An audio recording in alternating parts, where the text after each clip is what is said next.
ಏನಪ್ಪ ಇದು ನೋಡಿದ ತಕ್ಷಣ ಇರೋ ಬರೋ ಮಸಾಲೆ ಪದಾರ್ಥಗಳೆಲ್ಲ ತೆಗೆದಿಟ್ಟಿದ್ದಾರೆ. ಯಾವ ಸ್ಪೆಷಲ್ ರೆಸಿಪಿ ತೋರಿಸ್ಬೋದು ಅಂತ ನೋಡ್ತಾ ಇದ್ದೀರಾ. ವಿಡಿಯೋನ ಎಂಡ್ವರೆಗೂ ನೋಡಿದ್ರೆ ನಿಮಗೆ ಆ ಸ್ಪೆಷಲ್ ರೆಸಿಪಿ ಯಾವುದಂತ ಗೊತ್ತಾಗುತ್ತೆ. ಬಿಫೋರ್ ದಟ್ ಇವಾಗ ನಾವು ವರಮಹಾಲಕ್ಷ್ಮಿ ಹಬ್ಬಕ್ಕೆ ಮನೆ ಕ್ಲೀನ್ನ ಮಾಡ್ತಾ ಇದ್ದೀವಿ. ಸೊ ಅದಕ್ಕೋಸ್ಕರ ಇಷ್ಟೆಲ್ಲ ಅಂಡ್ಕೊಂಡಿರೋದು. ಬನ್ನಿ ನನ್ನ ಜೊತೆ ನೀವು ಕೂಡ ಕ್ಲೀನ್ ಮಾಡಿ ಅಂತ ಹೇಳ್ತಾ welcome back to my YouTube channel.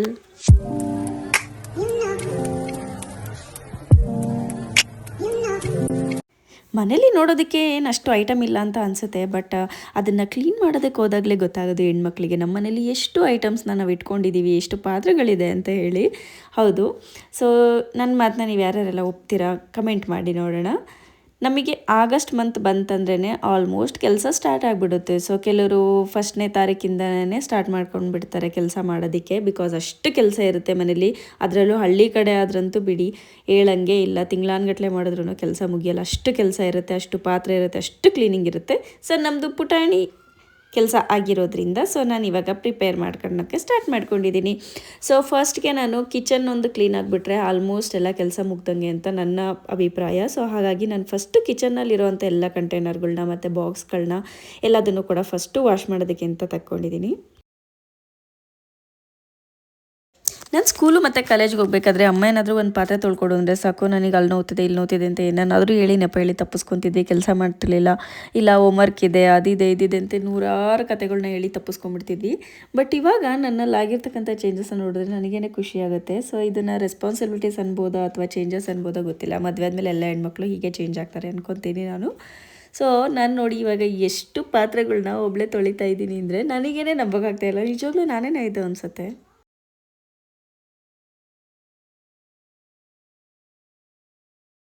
ಮನೆ ಕ್ಲೀನ್ ಮಾಡಬೇಕಂದ್ರೆ ಹಬ್ಬಕ್ಕೋಸ್ಕರ ಅಂತಲೇ ಏನು ವೆಯ್ಟ್ ಮಾಡೋದಿಲ್ಲ. ಸೊ ಮನೇಲೇನು ಮಾಡೋ ಕೆಲಸ ಇಲ್ಲ ಅಂದರೆ ಸಾಕು, ಸ್ಟಾರ್ಟ್ ಮಾಡ್ಕೊಂಬಿಡ್ತೀನಿ ನಾನು. ಇದನ್ನು ಆಲ್ರೆಡಿ ನಾನು ಏನಿಲ್ಲ ಅಂದರೂ 4ನೇ ಸತಿ ಈ ಕೆಲಸ ಮಾಡ್ತಾ ಇರೋದು. ಎವ್ರಿ ಮಂತಿಗೆ ಒಂದು ಸಲ ಆದ್ರೂ ತಗೊಂಡು ಕೂತ್ಕೊತೀನಿ. ಯಾವುದಾದ್ರೂ ಒಂದು ಬಾಕ್ಸ್ ಗಲೀಜಾಗಿದೆ ಅನ್ಸಿದ್ರೆ ಸಾಕು, ಮತ್ತೆ ಫುಲ್ ಇರೋ ಬರೋ ಬಾಕ್ಸ್ಗಳನ್ನೆಲ್ಲ ವಾಶ್ ಮಾಡಿ ಇಟ್ಬಿಡೋದು. ಒಂದು ತೆಗೆದ್ನಲ್ವ ಬಿಡು, ಇದನ್ನು ಮಾಡೋಣ ಇದು ಮಾಡೋಣ ಅಂತ ಹೇಳಿ. ಸೊ ಹಾಗಾಗಿ ಜಾಸ್ತಿ ಗಲೀಜೇನು ಆಗಿರಲಿಲ್ಲ. ಆದರೂ ಕೂಡ ಮಡಿ ಮಾಡಬೇಕಲ್ವ ಹಬ್ಬಕ್ಕೆ ಅಂತೇಳಿ ಒಂದು ಸಲ ಕಂಪ್ಲೀಟಾಗಿ ಡೀಪ್ ಕ್ಲೀನ್ ಮಾಡೋಣ ಅಂತೇಳಿ ಮಾಡ್ಕೊತಾ ಇರೋದು. ಓಕೆ, ಕ್ಲೀನಿಂಗ್ ಕತೆನ ಅಲ್ಲಿಗೆ ಬಿಟ್ಬಿಡಿ. ಅಂದರೆ ಈಗ ವೀಡಿಯೋದಲ್ಲಿ ಜಸ್ಟ್ ಕ್ಲೀನಿಂಗ್ದ ವೀಡಿಯೋ ಹಾಕಿರ್ತೀನಿ, ಬಟ್ ಸ್ಟೋರಿನ ನಾನು ಇವಾಗ ಬೇರೆದು ಹೇಳ್ತಾ ಇದ್ದೀನಿ. ಏನಪ್ಪ ಅಂತ ಹೇಳಿದ್ರೆ, ಸೊ ಇದು ಆಲ್ಮೋಸ್ಟ್ ಇವಾಗ ಆಗಸ್ಟ್ ಮಂತ್ ಆಗಿದೆ. ಆ್ಯಂಡ್ ರಂಜಾನ್ ಆಗಿದ್ದು ಯಾವ ಮಂತಲ್ಲಿ? ಫೆಬ್ರವರಿಲಿ. ಸೊ ಫೆಬ್ರವರಿಯಲ್ಲಿ ಶೂಟ್ ಮಾಡಿ ಇಟ್ಕೊಂಡಿದ್ದಂಥ ವೀಡಿಯೋ ವ್ಲಾಗ್ನ ನಾನು ಇವಾಗ ಅಪ್ಲೋಡ್ ಮಾಡ್ತಾ ಇದ್ದೀನಿ ಗೈಸ್. ಯಾಕೆಂದರೆ ನಾನು ಮರ್ತು ಬಿಟ್ಟಿದ್ದೆ ಆ್ಯಕ್ಚುಲಿ ಅದನ್ನು ಅಪ್ಲೋಡ್ ಮಾಡೋದನ್ನು. ನನ್ನ ನೈಬರ್ ಒಬ್ಬರು ನನ್ನ ಮುಸ್ಲಿಂ ಫ್ರೆಂಡ್ ಆಯಿತಾ. ಸೊ ಅವರು ರಂಜಾನ್ಗೆ ಎವ್ರಿ ಡೇ ಏನಾದರೂ ಒಂದು ಸ್ಪೆಷಲ್ನ ಮಾಡ್ತಾಯಿದ್ರು, ಸ್ವೀಟ್ನ. ಸೊ ನನಗೆ ಹೇಳಿದ್ರು, ನೀನು ಹೆಂಗಿದ್ರು ವ್ಲಾಗ್ ಮಾಡ್ತೀರಲ್ವ, ಸೊ ನಾನು ಸ್ವೀಟ್ ರೆಸಿಪೀಸ್ನೆಲ್ಲ ಟ್ರೈ ಮಾಡ್ತಿರ್ತೀನಿ, ನೀವು ಯಾಕೆ ಅದನ್ನು ಅಪ್ಲೋಡ್ ಮಾಡಬಾರ್ದು ಅಂತ ಹೇಳಿ. ಸೊ ನಾನು ಹೇಳಿದೆ, ಏನಾದರೂ ಮಾಮೂಲಿ ನಾರ್ಮಲಾಗಿ ಮಾಡೋ ಅಂಥ ಸ್ವೀಟ್ ಏನಾದರೂ ಇದ್ದರೆ ಬೇಡ, ಅಂದರೆ ಜಾಮೂನು ಪಾಯಸ ಈ ಥರದವೆಲ್ಲ ಆದರೆ ಏನು ಬೇಡ, ಸ್ಪೆಷಲಾಗಿ ಏನಾದರೂ ಮಾಡೋದಿದ್ರೆ ಹೇಳು, ಅದನ್ನು ನಾನು ವೀಡಿಯೋ ಮಾಡ್ಕೊತೀನಿ ಅಂತ. ಪಾಪ ಅವಳು ಏನೋ ಸ್ಪೆಷಲಾಗಿ ಟ್ರೈ ಮಾಡಿದ್ಲು. ಆ್ಯಂಡ್ ಇನ್ನೊಂದೇನೆಂದರೆ ಅವಳ ಹೆಸರು ಕೂಡ ಬಿಂದುನೇ. ಸೊ ನೋಡೋಣ ಆಯಿತು, ನೀನೆಲ್ಲ ರೆಡಿ ಮಾಡ್ಕೊಂಬಿಟ್ಟು ಕರಿ ಅಂತ ಹೇಳಿದೆ. ಕರೆದ್ಲು, ಹೋಗಿ ವೀಡಿಯೋನ ರೆಕಾರ್ಡ್ ಮಾಡ್ಕೊಂಡೆ. ಬಟ್ ಅದನ್ನು ಎಡಿಟ್ ಮಾಡಿ ಹಾಕೋದನ್ನೇ ಮರ್ತುಬಿಟ್ಟಿದ್ದೀನಿ ಗೈಸ್. ನಾನು ಆಲ್ಮೋಸ್ಟ್ ಫೆಬ್ರವರಿ 25 ನಾನು ವೀಡಿಯೋ ಶೂಟ್ ಮಾಡಿದ್ದು. ಆಗಸ್ಟ್ 25 ಆದ್ರೂ ನಾನು ಅಪ್ಲೋಡ್ ಮಾಡ್ತೀನೋ ಇಲ್ಲ ನನಗೆ ಗೊತ್ತಿಲ್ಲ. ಸೊ ಹೀಗಿದೆ ನನ್ನ ಕತೆ, ಎಡಿಟಿಂಗ್ನ ಕತೆ. ಓಕೆನಾ? ಅಂದರೆ ಸುಮಾರು ವೀಡಿಯೋಸ್ನ ಎಡಿಟ್ ಮಾಡಿ ಇಟ್ಕೊಂಡಿರ್ತೀವಿ, ಬಟ್ ಅಪ್ಲೋಡ್ ಮಾಡೋದನ್ನು ಮರಿತೀನಿ ನಾನಂತೂ, ಯಾವುದು ಇದು ಅಂತ ಕೆಲಸ ಟೆನ್ಷನಲ್ಲಿ. ಸೊ ಜೋಕ್ಸ್ ಅಪಾರ್ಟ್, ಇವಾಗ ಆ ವಿಡಿಯೋನ ನಾನು ಇವತ್ತು ಫೈನಲಾಗಿ ಇವತ್ತು ಎಷ್ಟೊತ್ತಾದರೂ ಆಗಲಿ ಅಪ್ಲೋಡ್ ಮಾಡಲೇಬೇಕು ಅಂತೇಳಿ ಮನ್ಸು ಮಾಡಿ ನಾನು ಅಪ್ಲೋಡ್ ಮಾಡ್ತಾಯಿದ್ದೀನಿ. ಆ್ಯಂಡ್ ಅದು ರೆಸಿಪಿ ಏನಂತ ಹೇಳಿದ್ರೆ ಸ್ಪೆಷಲ್ ಆಗಿದೆ, ಬ್ರೆಡ್ಡಿಂದ ಮಾಡಿರೋವಂಥ ರೆಸಿಪಿ. ನನಗೆ ಗೊತ್ತಿರಲಿಲ್ಲ ಆ್ಯಕ್ಚುಲಿ ಈ ಥರನೂ ಒಂದು ಡಿಶ್ ಇದೆ ಅಂತೇಳಿ. ಅದಕ್ಕೆ ನೇಮ್ ಗೊತ್ತಿಲ್ಲ, ಅವಳಿಗೂ ಗೊತ್ತಿಲ್ಲ ನನಗೂ ಗೊತ್ತಿಲ್ಲ. ಬಟ್ ಇದು ಒಂದು ಸ್ವೀಟ್ ಅಂತ ಹೇಳ್ಬೋದು, ಬ್ರೆಡ್ಡು ಮತ್ತು ಕೋವಾದಿಂದ ಮಾಡುವಂಥ ಸ್ವೀಟ್ ಅಂತ ಹೇಳ್ಬೋದು. ವಿಡಿಯೋನ ಎಂಡ್ವರೆಗೂ ನೋಡಿ, ನಾನು ಇದರಲ್ಲಿ ರೆಸಿಪಿನ ಶೇರ್ ಮಾಡಿದ್ದೀನಿ. ಈ ಕಿಚನ್ ಕ್ಲೀನಿಂಗ್ ಅಂತೂ ಸದ್ಯಕ್ಕಂತೂ ಮುಗಿಯೋದಿಲ್ಲ. ಸೊ ಇದನ್ನು ನಾನು ಪಾರ್ಟ್ 2 ಕೂಡ ಮಾಡಿ ಕಂಪ್ಲೀಟ್ ಮಾಡ್ತೀನಿ. ಏಕೆಂದರೆ ಅಷ್ಟು ಇದೆ ವಿಡಿಯೋ ಎಡಿಟ್ ಮಾಡೋದಕ್ಕೆ, ಒಂದೇ ವ್ಲಾಗಲ್ಲಿ ತುಂಬ ಲ್ಯಾಗ್ ಆಗುತ್ತೆ. ಸೊ ಅದಕ್ಕೋಸ್ಕರ ಬೋರ್ ಆಗಬಾರ್ದು ಅಂತ ಹೇಳಿ ನಾನು ಇದಕ್ಕೆ ಒಂದು ರೆಸಿಪಿನ ಆ್ಯಡ್ ಮಾಡ್ತಾಯಿದ್ದೀನಿ. ನೆಕ್ಸ್ಟು ಪಾರ್ಟಲ್ಲಿ ನಾನು ಕಂಪ್ಲೀಟಾಗಿ ಕಿಚನ್ ಮೇಕೋವರ್ ಹೇಗಾಗಿರುತ್ತೆ, ನಂದು ಹೇಗೆ ಕಾಣಿಸ್ತಿದೆ ಅಂದರೆ ಸ್ವಲ್ಪ ಸ್ಮಾಲಾಗಿ ಏನೇನೋ ಎಕ್ಸ್ಟ್ರಾ ಆ್ಯಡ್ ಮಾಡೋವಂಥದ್ದಿದೆ. ಸೊ ನೋಡೋಣ ಕಂಪ್ಲೀಟಾಗಿ ಯಾವ ಥರ ಕಾಣುತ್ತೆ ಅಂತ.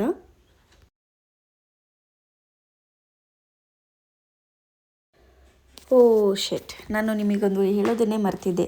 ನೀವು ಯಾವುದೇ ಕೆಲಸನ ಮಾಡೋದಕ್ಕೆ ಮುಂಚೆ ಆ ಕೆಲಸ ಸಕ್ಸಸ್ಫುಲ್ಲಾಗಿ ಆಗಬೇಕು ಅಂದರೆ ಫಸ್ಟು ನೀವು ನಿಮ್ಮನ್ನು ಬೂಸ್ಟಪ್ ಮಾಡ್ಕೋಬೇಕು, ನಿಮ್ಮ ಮೈಂಡ್ ರಿಲ್ಯಾಕ್ಸ್ ಆಗಬೇಕು. ನೀವು ಬೋರಿಂಗಾಗಿದ್ದಷ್ಟು ನೀವು ಕೆಲಸ ಮಾಡೋದಕ್ಕಾಗಲ್ಲ.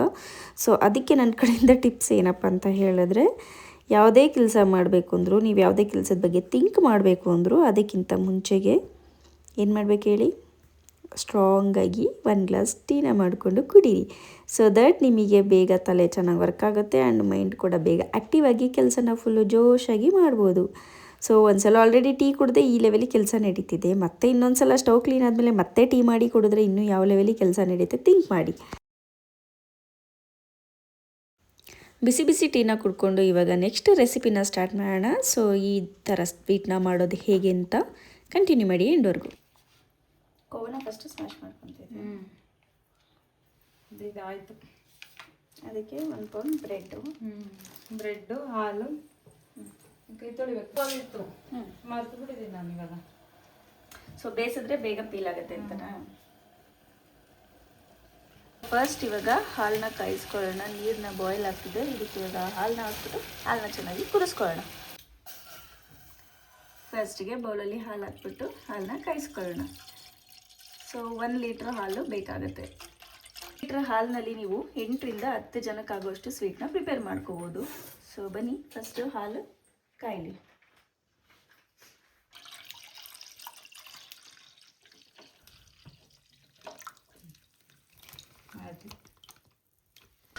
ನೆಕ್ಸ್ಟು ಒಂದು ಪ್ಲೇಟಲ್ಲಿ ಕೋವನ ಅಂದರೆ ಒಂದು 100 ಗ್ರಾಮ್ಸ್ ಕೋವನ ಈ ಥರ ಸ್ಮ್ಯಾಶ್ ಮಾಡಿ ಚಿಕ್ಕದಾಗಿ ಪುಡಿ ಪುಡಿ ಆಗೋ ಥರ ಮಾಡಿ ಒಂದು ಪ್ಲೇಟಲ್ಲಿ ರೆಡಿ ಇಟ್ಕೊಳ್ಳೋಣ. ಹಾಲು ಕಾಯೋಷ್ಟರಲ್ಲಿ ಇದನ್ನು ನೀಟಾಗಿ ಸ್ಮ್ಯಾಶ್ ಮಾಡ್ಕೊಳ್ಳಿ.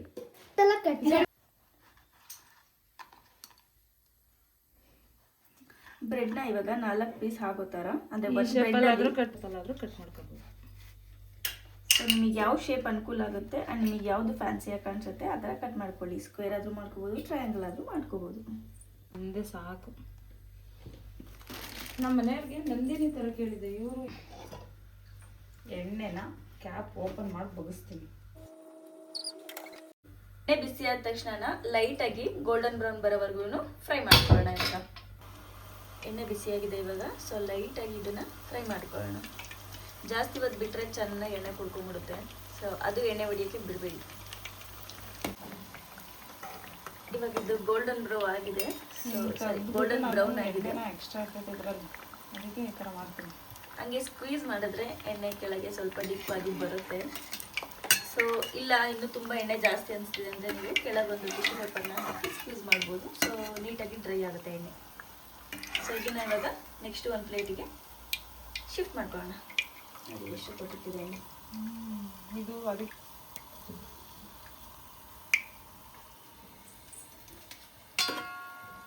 ಸೊ ನೆಕ್ಸ್ಟ್ ಬ್ಯಾಚು ಕಟ್ ಮಾಡಿರೋವೇನಿದ್ದಾವೆ ಅವನ್ನು ಕೂಡ ಅದೇ ರೀತಿಯಾಗಿ ಇವಾಗ ಫ್ರೈ ಮಾಡ್ಕೊಳ್ಳೋಣ.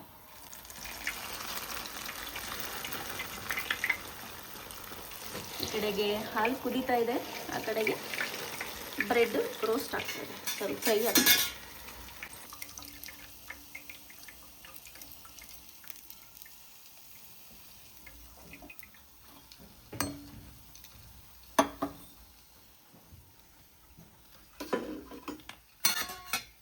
ಬಾದಾಮಿನ ಮುಂಚೆನೇ ನೆನೆಸಿ ಸಿಪ್ಪೆ ತೆಗೆದಿಟ್ಟೋದೇನಾದರೂ ಮರ್ತಿದ್ರಿ ಇನ್ಸ್ಟೆಂಟಾಗಿ ಮಾಡಬೇಕು ಅಂದರೆ ಒಂದು 10 ಮಿನಿಟ್ಸು ಕುದಿಯೋ ನೀರಿಗೆ ಹಾಕಿರಿ. ಸೊ ಸಿಪ್ಪೆ ನೀಟಾಗಿ ಬಿಡುತ್ತೆ. ಸೊ ಇವಾಗ ಸಿಪ್ಪೆ ತೆಗೆದು ಬಾದಾಮಿನ ರೆಡಿ ಇಟ್ಕೊಂಡಿದ್ದೀನಿ. ಕೋವನ ಮಿಕ್ಸ್ ಮಾಡ್ತಿದ್ದೀವಿ. ಸೊ ಕೋವ ಈಗ ಚೆನ್ನಾಗಿ ಹಾಲು ಕಾದಿರೋದ್ರೊಳಗೆ ಹಾಕಿರೋದು. ಇವಾಗ ಅದೊಂದು 5 ನಿಮಿಷ ಕುದಿ ಬರಬೇಕು ಚೆನ್ನಾಗಿ. ಇವಾಗ ಶುಗರ್ನ ಆ್ಯಡ್ ಮಾಡಬೇಕು. ರುಚಿಗೆ ತಕ್ಕಷ್ಟು ನಿಮಗೆ ಸ್ವೀಟ್ನೆಸ್ ಎಷ್ಟು ಬೇಕು ಸೊ ಅಷ್ಟನ್ನು ಆ್ಯಡ್ ಮಾಡ್ಕೊಳ್ಳಿ. ನಾವಿಲ್ಲಿ ಒಂದು 3/4 ಕಪ್ನಷ್ಟು ಹಾಕಿದ್ದೀವಿ. ಹಾಕಿ ಸಿಪ್ಪೆ ಸುಲಿದಿಟ್ಕೊಂಡಿರೋ ಬಾದಾಮಿನ ಚಿಕ್ಕ ಚಿಕ್ಕದಾಗಿ ಪೀಸ್ ಮಾಡ್ಕೊಳ್ಳೋಣ. ಕಟ್ ಮಾಡ್ಕೊಳ್ಳೋಣ.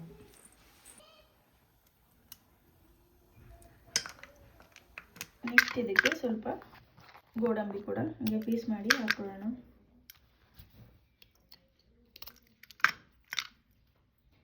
ಏಕೆಂದರೆ ಸ್ವೀಟ್ ತಿನ್ನುವಾಗ ಬಾಯಿಗೆ ಸಿಕ್ಕಿದ್ರೆ ಇದು ತಿನ್ನೋದಕ್ಕೆ ತುಂಬ ಚೆನ್ನಾಗಿರುತ್ತೆ. ನೆಂಚಿಗೆ ಗೆಡ್ಡೆ ಹೇಳ್ತೀವಲ್ಲ, ಸೊ ಹಾಗೆ. ಹಾಲು ಕುದೀತಿರ್ಬೇಕಾದ್ರೆ ಇದಕ್ಕೊಂದು ಪಿಂಚ್ ಅರಿಶಿನ ಆ್ಯಡ್ ಮಾಡ್ತಾ ಇದ್ದೀವಿ.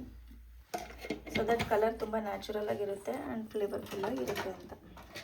ಇದ್ರ ಜೊತೆಗೆ ಕಾಮನ್ ಆಗಿ ಸ್ವೀಟಿಗೆ ಯೂಸ್ ಮಾಡೋವಂಥ ಏಲಕ್ಕಿ. ಜಸ್ಟ್ ಕುಟ್ಬಿಟ್ಟು ಹಾಕಿದ್ರೆ ಸಾಕು ಫ್ಲೇವರ್ಗೋಸ್ಕರ.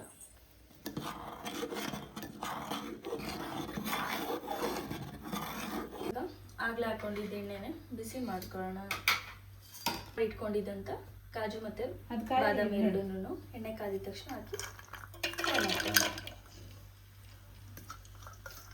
ಗೋಲ್ಡನ್ ಬ್ರೌನ್ ಬರೋವರೆಗೂ ಫ್ರೈ ಮಾಡಿಕೊಂಡ್ರೆ ಸಾಕು. ದ್ರಾಕ್ಷಿನೂ ಕೂಡ ಇವಾಗ ಸ್ವಲ್ಪ ಫ್ರೈ ಮಾಡ್ಕೊಳ್ಳೋಣ.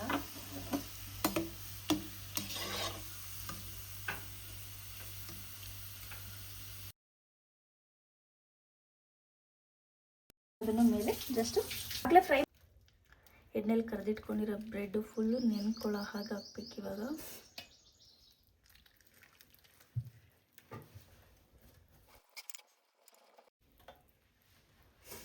ಇದೇ ಇವಾಗ ರೆಡಿ ಆಗಿದೆ ಸ್ವೀಟು. ಇದು ಇವಾಗ ಚೆನ್ನಾಗಿ ನೆನ್ಕೊಳ್ಳೋದಕ್ಕೆ ಒಂದು 10 to 15 ಮಿನಿಟ್ಸ್ ಬಿಡಬೇಕು. ಚೆನ್ನಾಗಿ ನೆನ್ಕೊಂಡ್ಮೇಲೆ ತಿನ್ನೋದಕ್ಕೆ ರೆಡಿ ಆಗುತ್ತೆ. ಸೊ ನೋಡಿದ್ರಲ್ವಾ, ಇದಾಗಿತ್ತು ಇವತ್ತಿನ ರೆಸಿಪಿ ಹಾಗೆ ಇವತ್ತಿನ ವ್ಲಾಗು. ಇದೇ ರೀತಿ ವ್ಲಾಗ್ಗಳಿಗಾಗಿ ಸಬ್ಸ್ಕ್ರೈಬ್ ಮಾಡೋದನ್ನು ಮರಿಬೇಡಿ. ಹಾಗೆ ನಿಮ್ಮ ಅನಿಸಿಕೆ ಅಭಿಪ್ರಾಯಗಳನ್ನ ಫಾಲೋ ಮಾಡಿ ಕಮೆಂಟ್ ಮಾಡಿ ಅಂತ ಹೇಳ್ತಾ, ಬಿಂದು ನಡ್ವೇರ್ ಬಿ ಫೇಸ್ಬುಕ್ ಪೇಜ್ನ ಕೂಡ ಸಬ್ಸ್ಕ್ರೈಬ್ ಮಾಡ್ಕೊಳ್ಳಿ ಅಂತ ಹೇಳ್ತಾ ಮುಂದಿನ ವಿಡಿಯೋದಲ್ಲಿ ಸಿಗ್ತೀನಿ. ಅಲ್ಲಿವರೆಗೂ ವರಮಹಾಲಕ್ಷ್ಮಿ ಹಬ್ಬಕ್ಕೋಸ್ಕರ ನೀವೆಲ್ಲ ಕ್ಲೀನಿಂಗ್ ಮಾಡ್ತಾಯಿರಿ, ವಿಡಿಯೋ ನೋಡ್ತಾಯಿರಿ.